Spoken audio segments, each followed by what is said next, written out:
Hi, my name is Donkey World, and I'm going to cover all of the major decisions and the results that follow in The Witcher 2, along with the general story.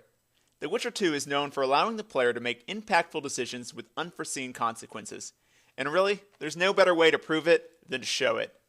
First, we start in the prologue with a rebellion against Foltest, king of Temeria. You will decide the fate of the rebel leader, Aryan La Valette. You can kill him in a sword fight, or force him to surrender. If killed, his mom is tortured until you rescue her, or she signs a false confession that she and Aryan bumped uglies. That would mean that Foltest's royal bastards are not so royal after all. But if Aryan lives, you'll see him later. Foltest, however, dies no matter what.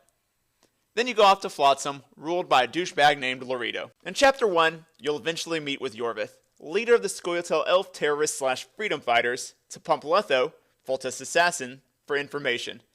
However, the Blue Stripes, led by Vernon Roche, fuck everything up with an ambush. You can choose to get Yorvith his sword or give him a neck chop. If you help, Leto takes advantage of the chaos and starts killing non-humans in Flotsam. Unsurprisingly, Yorvith also warms up to you. If you punch Yorvith instead, pissy elves will attack you when you search for a friendly-ish dying elf named Cedric. You now learn your special lady friend Triss Marigold has been kidnapped, and you'll spend most of the rest of the game tracking her down and thinking of what you'll do to her captor. At the end of the chapter is the game's biggest decision, which is to side with Yorvith or Roche. Yorvith wants to rescue some prisoners, which will lead you on a boat to Vergen, a town in the agricultural superzone called the Pontar Valley, and part of the Kingdom of Edirn. Additionally, Leto will set fire to a tower full of elven women. If you rescue the women, you'll get laid. But then Leto sells Flotsam to Kaedwen, who are pretty much the biggest non-human haters around, so good job you. However, you can instead go after Leto, ignore the burning women, kill the racist prick, and prevent said sale. If you side with the Blue Stripes and Vernon Roche, you'll help kill Leto for being a Kaedwen spy. After dispatching of the traitor/piece-of-shit rapist, you and the Stripes set sail to a Kaedweni war camp near Vergen, as they prepare to lay claim to the Pontar Valley. Afterward, you begin Chapter 2. If you chose Yorvith's path, you'll start the chapter by preparing to help Edirn defend Vergen against Kaedwen. But before the battle, you'll discover Edirn's Prince Stennis has been poisoning Saskia, a charismatic lady warrior and symbol of racial equality. Some folks find this out, and an angry mob sets off to kill him, which you can stop, or not. If you let Stennis die, you'll get some blood to save Saskia, who becomes the de facto leader in the Pontar Valley. The nobility gets pissed, but maybe they shouldn't have been poisoning people.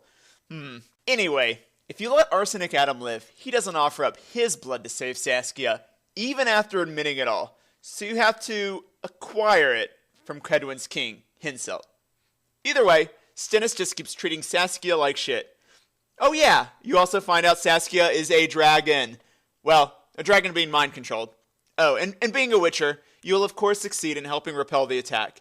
Henselt survives the battle, and the Pontar Valley stays with Edirn either under Stennis or goes pseudo-independent with Saskia. If you chose Roche's path, Stennis straight up dies.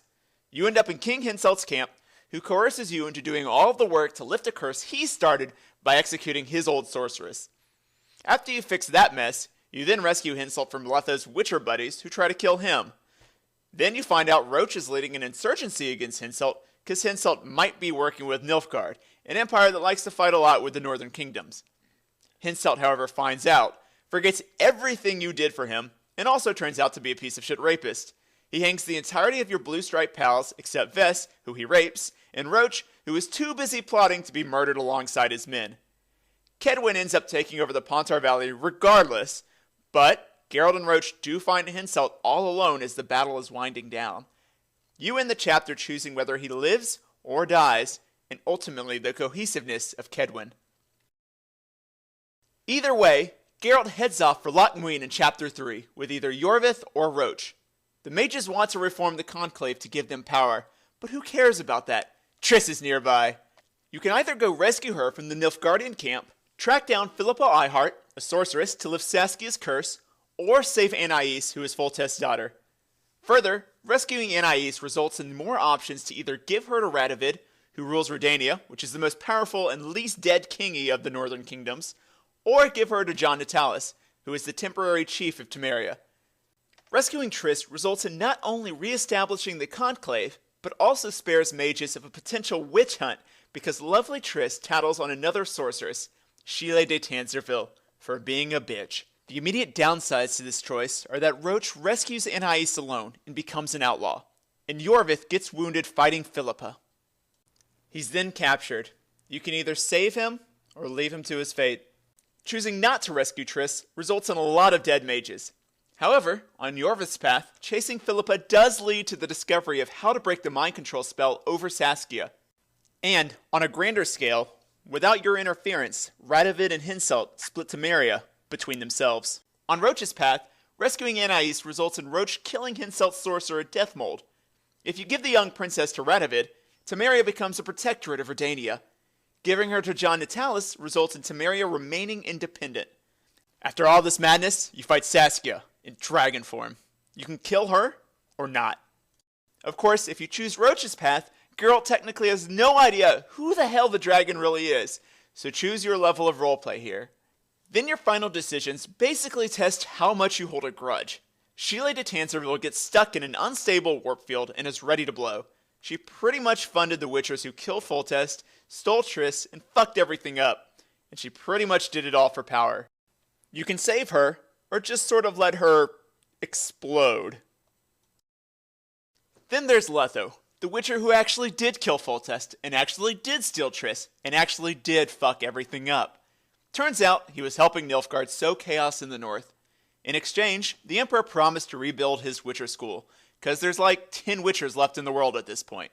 You can kill him, or walk away.